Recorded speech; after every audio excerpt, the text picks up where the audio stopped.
तो बबलू जी, आप वर्तमान में क्या कर रहे हैं? वर्तमान में कुशपाल जी हम बीएड कर रहे हैं NIEPBD से, जो यह देहरादून में है। एक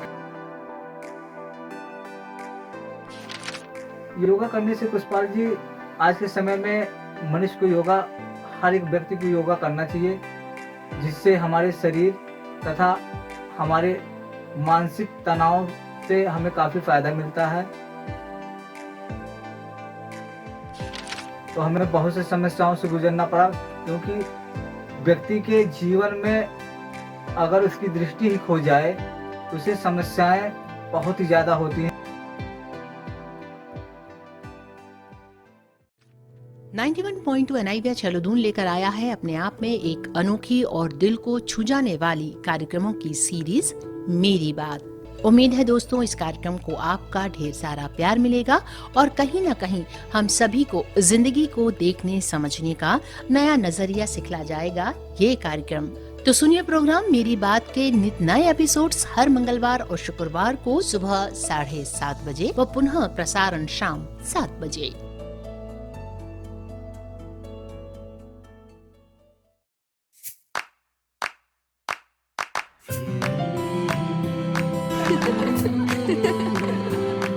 मेरी बात। नमस्कार, मैं कुशपाल सिंह, बीएड प्रथम वर्ष का छात्र, और आप सुन रहे हैं 91.2 एनआईवे छलोदून। और आज हमारे इस खास प्रोग्राम में हमारे साथ उपस्थित हैं हमारे अजीज़ दोस्त बबलू, और आज हम जानेंगे बबलू जी के जीवन के बारे में। तो बबलू जी, आपका 91.2 एनआईवे छलोदून में स्वागत है। सबसे पहले तो हम पुष्पा जी, आपको हम धन्यवाद देना चाहते हैं कि ये बड़े सौभाग्य की बात है जो आपने हमें इस कार्य हेतु आपने हमें बुलाया। जी, बहुत बहुत धन्यवाद। बबलू जी, आप हमारे श्रोताओं को बताइए कि आपका जन्म कहाँ हुआ?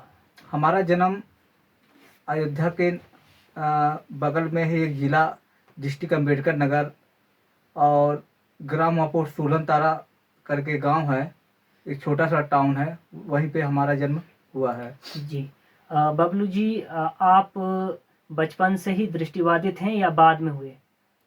नहीं कुशपाल जी, ये तो भगवान की विडंबना रही, जो कि सन 2009 में हमारे साथ दिल्ली में एक्सीडेंट होने के कारण हमारे दिमाग पे चोट लगने के तत्पश्चात हमारे आंखों की दृष्टि चली गई। तो बबलू जी, आपकी शिक्षा दीक्षा कहाँ से प्रारंभ हुई? हमारी शिक्षा दीक्षा हमने जिला संबल मुरादाबाद डिस्ट्रिक्ट से, वहाँ से हमने 10+2 कंप्लीट किया। उसके पश्चात ग्रेजुएशन जो हमारा BA रहा, और राम मनोहर लोहिया अवध विश्वविद्यालय फैजाबाद अयोध्या से हुआ। ठीक उसके बाद हमारा जो MA का प्रोग्राम रहा, MA हम हिंदी से गुरु रामभद्राचार्य विश्वविद्यालय चित्रकूट से हमने हिंदी से वहाँ से MA कंप्लीट किया, प्लस 1 साल का योगा डिप्लोमा भी किया। जी, जैसे कि बबलू जी आपने बताया कि आपने 1 साल का योगा डिप्लोमा किया, तो आप हमारे श्रोताओं को बताना चाहेंगे कि योगा क्या है और योगा करने से क्या लाभ होते हैं? योगा करने से कुशपाल जी, आज के समय में मनुष्य को योगा, हर एक व्यक्ति को योगा करना चाहिए, जिससे हमारे शरीर तथा हमारे मानसिक तनाव से हमें काफ़ी फायदा मिलता है।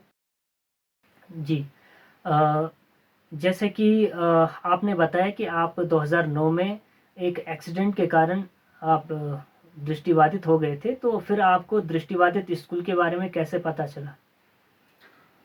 कुशपाल जी, हमारे टीचर NIBH देहरादून में जो नेशनल कॉलेज है, वहीं से BEd करके उनकी टीचिंग फील्ड में लगी थी। तो फील्ड में जो स्पेशल टीचर होते हैं BI बच्चों के, तो उनके माध्यम से सरकार के द्वारा यह निर्देश जारी किया गया कि आप लोग जनगणना करके उन बच्चों को लाइए जो बच्चे समाज से काफ़ी दूर हैं, उनके माध्यम से हम इस समाज में आए। अच्छा, तो जैसे कि आप जब ब्लाइंड फील्ड में आप आए, रिसेंटली आप दृष्टिबाधित हुए, तो आपको किन-किन समस्याओं से गुज़रना पड़ा? पुष्पाल जी, आप समस्या तो हमें बहुत सी समस्याओं से गुजरना पड़ा, क्योंकि व्यक्ति के जीवन में अगर उसकी दृष्टि ही खो जाए तो उसे समस्याएं बहुत ही ज़्यादा होती हैं। जैसे उसे चलना फिरना, नहाना धोना, किसी से बात करना हुआ, या कहीं आना जाना हुआ, या स्वयं अपने सामान को उठाना। अगर व्यक्ति के हाथ से कोई चीज़ गिर गया और उसे व्यक्ति स्वयं तो नहीं उठा सकता, तो ऐसी समस्याएं इंसान के जीवन में बहुत ज़्यादा मतलब इंसान को मतलब फील हुआ। अच्छा, तो बबलू जी, आप वर्तमान में क्या कर रहे हैं? वर्तमान में कुशपाल जी हम बीएड कर रहे हैं NIEPBD से, जो यह देहरादून में है, एक नेशनल कॉलेज स्पेशल बच्चों के लिए है। अच्छा, तो आपको स्पेशल बीएड करने के लिए किसी ने सजेस्ट किया या आपका खुद का डिसीजन था? पुष्पाल जी, जहाँ तक हमारा मानना है कि जब हमारी जीवन एक अंधकार में चली गई, उसके बाद हम शिक्षा के मोड़ पे आए और हमें पता चला कि ऐसे बच्चे भी पढ़ लिख के कुछ आगे अपने लाइफ में कर सकते हैं। तो धीरे धीरे जब इंसान अपना ग्रेजुएशन या 10+2 कंप्लीट करता है, तो इंसान को यह पता चल जाता है कि अगर हम 10+2 या ग्रेजुएशन कर सकते हैं तो हम बीएड भी बहुत आसानी से कर सकते हैं और इसी के माध्यम से अपने जीवन में उजाला ला सकते हैं। चलिए, मुझे लगता है हमारे श्रोतागण थोड़ा बोर हो रहे हैं, तो आप थोड़ा चटपटी बातें करते हैं। बबलू जी, आपके क्या क्या शौक क्या हैं, आपकी हॉबीज़ क्या हैं? हमारी हॉबी, जैसे हम क्रिकेट हुआ, क्रिकेट खेल लेते हैं। जो दृष्टिहीन बाधित बच्चे होते हैं उनके साथ हम क्रिकेट खेल लेते हैं। जैसे हमारा जो बॉल होता है जिसका निर्माण किया जाता है, बॉल होगा तो प्लास्टिक का, लेकिन उसमें ऐसे कुछ डाल दिया जाता है इससे साउंड की आवाज़ आती है। उसके माध्यम से हम ब्लाइंड बच्चों के साथ बहुत आसानी से या क्रिकेट खेल सकते हैं। अच्छा, जैसे कि आपने बताया कि आप क्रिकेट खेलते हैं, इसके अलावा और कोई आपकी हॉबी है? नहीं सर।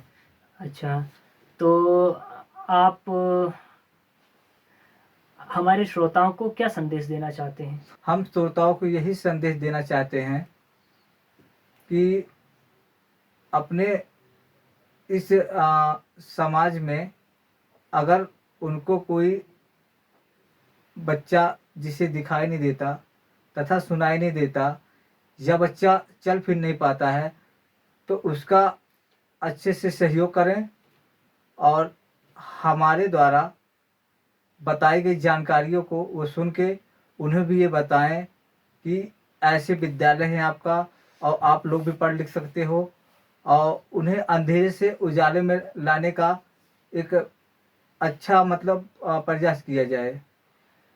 जी, बबलू जी, आपने हमें समय दिया, उसके लिए आपका बहुत बहुत धन्यवाद। और अब लेते हैं हम विदा और आपसे एक नए प्रोग्राम के साथ मिलेंगे। तब तक के लिए आप सुनते रहिए 91.2 NIVH हेलोदून। धन्यवाद।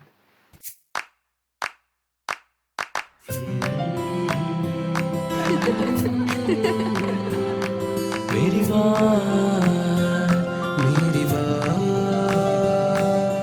आशाओं की दीप जले एक नई राह संग चले, मिल रही है खुशियों के ये खजाने। जीवन में सच्चा साथ मिले, आओ हम तुम परवाज भरे, सतरंगी से सपने हुए सुहाने। दिल की बातें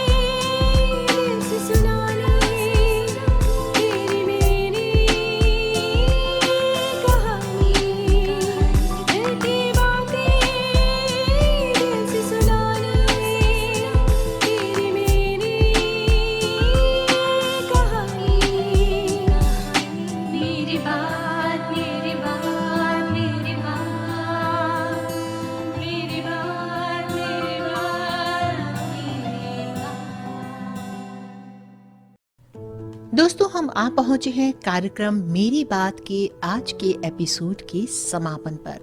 लेकिन हाँ, जिंदगी की और भी किताबें हैं जिनके पन्ने पलटने अभी बाकी हैं। उसके लिए करना होगा थोड़ा और इंतजार। कार्यक्रम मेरी बात, जिसमें सुनते हैं आप दिव्यांग जनों के जज्बात, हर मंगलवार और शुक्रवार सुबह 9 बजे, पुनः प्रसारण शाम 7 बजे। ऐसे ही बने रहिए 91.2 NIVH हेलो दून के साथ। नमस्कार।